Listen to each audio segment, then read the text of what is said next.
Γεια σας, είμαι το Φυλαχτό ή αλλιώς Βασίλης. Είμαι 20 χρονών, κάνω TikTok και αποφάσισα το πρώτο μου βιντεάκι στο YouTube να λέει για την εμπειρία μου ως ένα γκέι άτομο στην Ελλάδα το 2026. Τι σημαίνει το να είσαι γκέι στην Ελλάδα? Από πού να το ξεκινήσω? Να είσαι γκέι στην Ελλάδα είναι πραγματικά πάρα πολύ δύσκολο.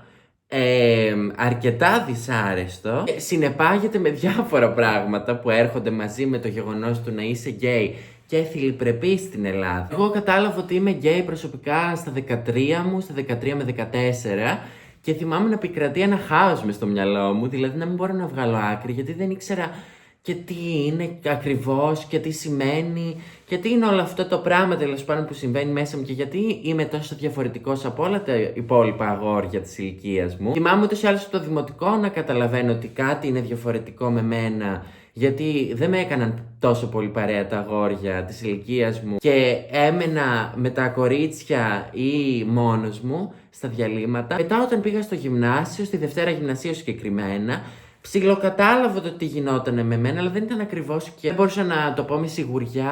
Αισθανόμουν μια τεράστια ασφάλεια για όλο αυτό το πράγμα. Πολύ φόβο, και ο οποίος φόβος δεν γεννήθηκε μόνο από μέσα μου, αλλά γενικότερα και από όλα αυτά που συνέβαιναν γύρω μου. Θυμάμαι ότι το πρώτο περιστατικό τρομερής ομοφοβίας που δέχτηκα ήταν στα 13 μου που πήγα για μια επίσκεψη στη φίλη μου. Στα Βόρεια Προάστα είχαμε βγει σε μια πλατεία, εγώ και άλλες δύο κοπέλες.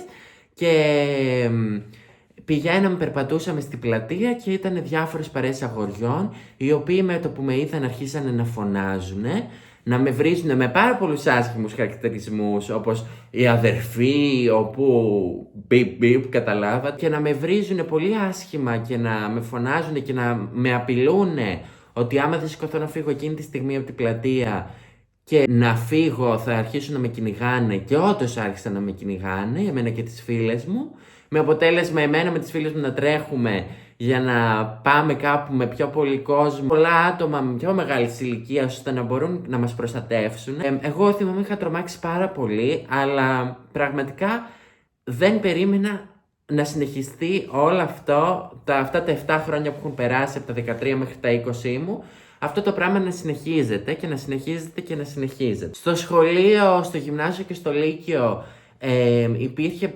πάρα πολύ bullying, αλλά όχι τόσο το άμεσο bullying, αυτό το να έρθω να σε βρίσω, να σε σπρώξω. Υπήρχε αυτό το πιο ύπουλο που δεν μπορούσε να το υποπτευθεί και κάποιος καθηγητής. Δηλαδή θυμάμαι χαρακτηριστικά να πηγαίνω στις τουαλέτες, τις μεγάλες τουαλέτες του σχολείου, και να μπαίνω μέσα, να κάνω την ανάγκη μου. Να είναι διάφορα αγόρια απ' έξω και να μου κρατάνε την πόρτα ώστε να μην μπορώ να βγω, ή να μου κλωτσάνε την πόρτα ή να προσπαθούν να την ξεκλειδώσουν όση ώρα εγώ είμαι μέσα. Το οποίο έχει συμβεί πάρα πολλές φορές, και αν δεν συνέβαινε αυτό, απλά γελούσανε όταν έμπαινα και όταν έβγαινα από την τουαλέτα, ή με βρίζαν ψιθυριστά τύπου λίγο πριν φύγω από την τουαλέτα, να μην μπορώ να έχω και αποδείξεις, ας πούμε, κατά κάποιο τρόπο. Το έχει ως αποτέλεσμα εγώ να πηγαίνω στις πιο απομακρυσμένες και απόμερες τουαλέτες του σχολείου, που έπρεπε ουσιαστικά να κάνω 5 λεπτά περπάτημα και για να φτάσω στη τουαλέτα. Απλά και μόνο για να μην χρειαστεί να αντιμετωπίζω αυτό το πράγμα και να είμαι λίγο μόνος μου και να αισθάνομαι μια ασφάλεια. Στο δρόμο αμέτρητα περιστατικά, πραγματικά αμέτρητα περιστατικά, στα οποία να έχει συμβεί να με βρίσουν πολύ άσχημα μπροστά σε πάρα πολύ κόσμο, και προφανώς ο υπόλοιπος κόσμος να μην έκανε τίποτα. Να με φτύσουν την ώρα που περπατάω έχει συμβεί πολλές φορές, δεκάδες φορές. Την ώρα που περπατάω μόνος με τα ακουστικά μου ή με το σκυλί μου ή με κάποια φίλη μου να περάσουν και να με φτύσουν, κανονικότατα. Θυμάμαι άλλο ένα περιστατικό που ήταν να πάω σε έναν φίλο μου στο σπίτι του και ήμουνα στον ηλεκτρικό και περίμενα να έρθει ο ηλεκτρικός. Ουσιαστικά καθόμουν στις θέσεις αυτές που είναι, καταλάβατε. Καθόμουν στη μέση.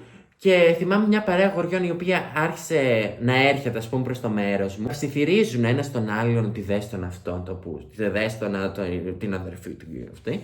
Και ήρθανε και κάτσανε, με περικυκλώσαν ουσιαστικά, κάτσανε μισή από εδώ ή μισή από εδώ. Ο ένας άρχισε να με σκουντάει και να μου μιλάει. Εγώ είχα τα ακουστικά μου, δεν έδινα σημασία, προσπαθούσα να κρυφτώ στο κινητό μου, να μην σηκώνω το βλέμμα μου, γιατί ήξερα ότι άμα τους κοιτάξω έστω και λίγο θα τους προκαλέσω. Όταν άρχισε να με σκουντάει, γύρισα και του είπα τι είπες, ξέρω εγώ, δεν άκουσα. Ναι. Και εκείνος γύρισε και μου είπε σήκω φύγε τώρα, μη σε βλακώσει το ξύλο, να μην σε ξαναδώ και να μην έρχεσαι να μην με ακουμπάς, να μην με κολλήσεις κάτι. Και είναι κάποια ασθένεια ή κάποια αρρώστια που κολλάει με την επαφή το να είσαι γκέι. Θυμάμαι ότι μια κοπέλα, καλή της ώρα που και να είναι και πολλά φιλιά, αλλά δεν ξέρω αν θα το θυμάται, εγώ δεν μπορώ να το ξεχάσω.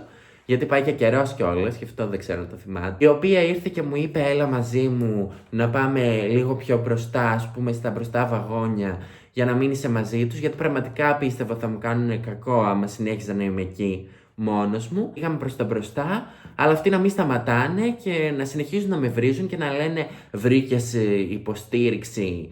Και πάλι καλά, γιατί ένας Θεός ξέρει τι θα σου κάναμε, άμα ήσουν μόνος σου. Θυμάμαι να πηγαίνουμε προς τα μπροστά και αυτοί να τρέχουν από πίσω μας για να μπουν στο ίδιο βαγόνι με εμάς. Ευτυχώς δεν μπήκανε στο ίδιο βαγόνι, γιατί δεν ξέρω τι θα έχει συμβεί. Γιατί μετά θα κατέβαινα εγώ στο κέντρο και μπορεί να με παίρναν από πίσω και να με ακολουθούσαν μέχρι το σπίτι του φίλου μου, ή δεν ξέρω άμα θα είχα προλάβει να φτάσω μέχρι εκεί. Περιστατικά κι άλλα στο σχολείο, να περνάω με τους φίλους μου ή με τον φίλο μου έναν που ήταν επίσης γκέι και να μας βρίζουνε ή να γελάνε εις βάρος μας όποτε περνούσαμε από μπροστά τους, το οποίο συνεχίστηκε για όλο από το γυμνάσιο μέχρι το λύκειο. Αυτό να έχει ως αποτέλεσμα κατά τη διάρκεια της εφηβείας μου να έχω πολύ σκοτεινές και δυσάρεστες σκέψεις για τον εαυτό μου. Τέλος πάντων, να θέλω να μην συνεχίσω να είμαι σε αυτή τη ζωή και όχι μόνο γι' αυτό, γιατί γενικότερα είναι και εφηβεία που σου δημιουργεί τόσα πολλά συναισθήματα μέσα σου και διωγγώνεις τόσα πολλά πράγματα. Τέλος πάντων, θυμάμαι πάρα πολύ χαρακτηριστικά το συναίσθημα που να κυριαρχεί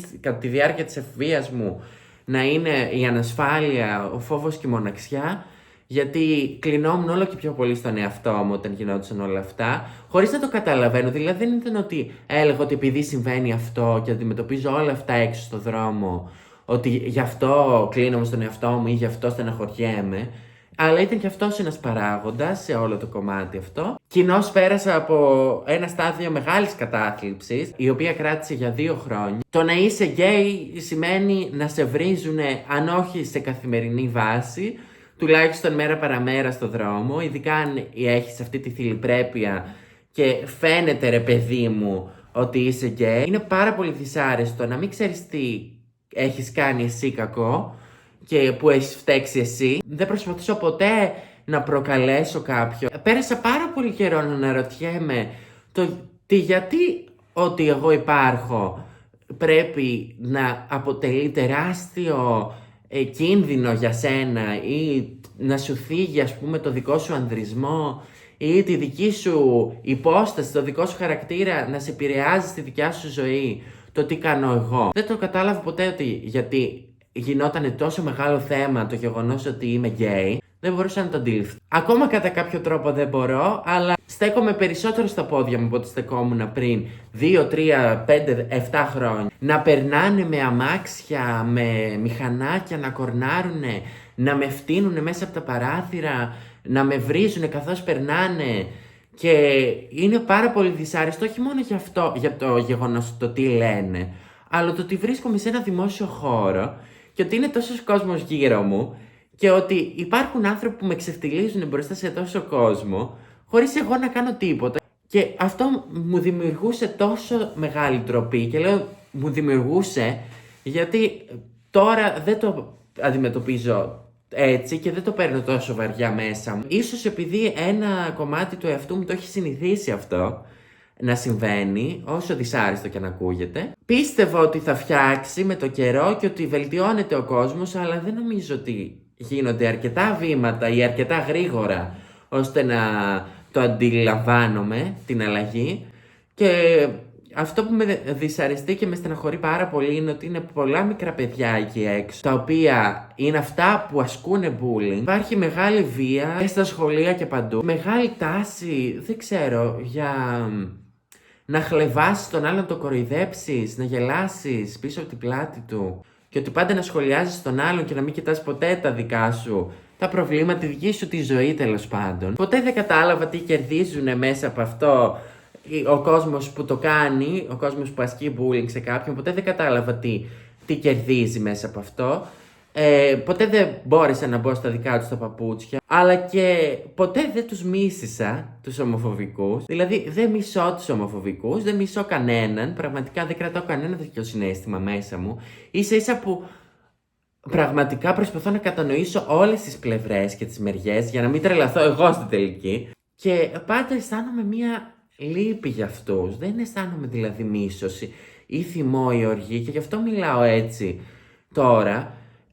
Γιατί αισθάνομαι μία λύπη ότι αυτοί οι άνθρωποι, δες τους πόσο δυστυχία έχουν μέσα τους ή τι αντιμετωπίζουν στο σπίτι τους και πώς το βγάζουν στον άλλον άνθρωπο. Δηλαδή πάντα υπήρχε μία τέτοια κατανόηση από πλευράς μου για αυτά τα άτομα, που δεν ξέρω αν θα έπρεπε ή όχι. Πάντως εγώ την έχω. Ελπίζω πραγματικά αυτός ο κόσμος, κλείνοντας, ελπίζω πραγματικά αυτός ο κόσμος να βελτιωθεί και να αλλάξουν λίγο τα πράγματα και πραγματικά να είναι και οι γονείς κοντά στα παιδιά τους. Ευτυχώς έχω πολύ υποστηρικτική οικογένεια. Μ' αγαπάνε για αυτό που είμαι και όχι για αυτό που θα ήθελα να είμαι. Νιώθω πολύ ευγνωμοσύνη για αυτούς τους ανθρώπους που με στηρίζουν. Το να έχεις τη στήριξη από την οικογένειά σου είναι πάρα πολύ σημαντικό, πιστεύω. Όταν όλη η κοινωνία σου γυρνάει την πλάτη, ή το μεγαλύτερο μέρος της κοινωνίας σου γυρνάει την πλάτη και σε φτύνει, είτε κυριολεκτικά είτε μεταφορικά, θες έναν άνθρωπο να ακουμπήσεις πάνω του ή να τον πάρεις αγκαλιά και να σου πει ότι όλα θα πάνε καλά και να μην φοβάσαι. Αυτά είχα να πω. Αυτό είναι το πρώτο μου βιντεάκι στο YouTube, λοιπόν, για αυτή την εμπειρία μου, την πολύ ευχάριστη.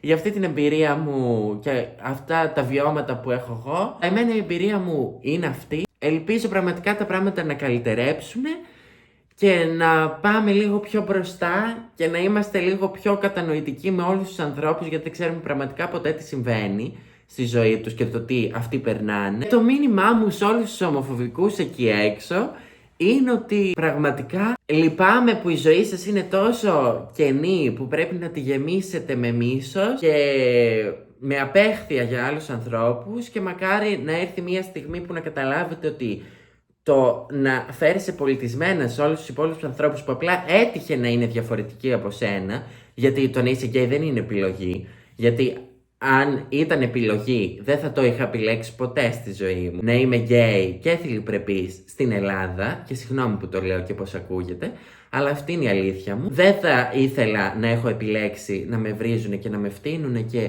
να με κλεβάζουν σχεδόν κάθε μέρα, τελευταία 7 χρόνια της ζωής μου που είμαι ανοιχτά γκέι. Και ελπίζω πραγματικά να βρείτε ειρήνη και γαλήνη μέσα σας και να μην προσπαθείτε να ταράξετε την ειρήνη και τη γαλήνη των άλλων ανθρώπων δίπλα σας και γύρω σας. Αυτά είχα να πω. Αυτό ήταν το βιντεάκι το πρώτο στο YouTube. Θα έρθει και δεύτερο βιντεάκι και τρίτο, το οποίο ελπίζω να είναι πιο χιουμοριστικά. Γιατί εντάξει, είπαμε, δεν είναι όλα άσπρο και μαύρο. Ευχαριστώ πολύ που είδατε, αν είδατε όλο αυτό το βιντεάκι. Αν σας άρεσε αυτό το βίντεο, μπορείτε να κάνετε like, μπορείτε να κάνετε comment. Μου αρέσουν πάρα πολύ τα σχόλια. Να κάνετε subscribe σε αυτό το κανάλι, γιατί μας περιμένουν πολλά. Αλλά απλά θα γινόταν να ξεκινήσω το YouTube και να μην είναι το πρώτο βιντεάκι μου κάτι τέτοιο, για να καταλάβετε λίγο για τη δική μου τη ζωή και για το περί τίνος πρόκειται, τέλος πάντων. Σας αγαπώ, ευχαριστώ πάρα πολύ όσους με στηρίζετε και στο TikTok και εδώ πέρα. Στους ομοφοβικούς να ευχηθώ μια καλή ζωή και ήρεμη και αγάπη πολύ.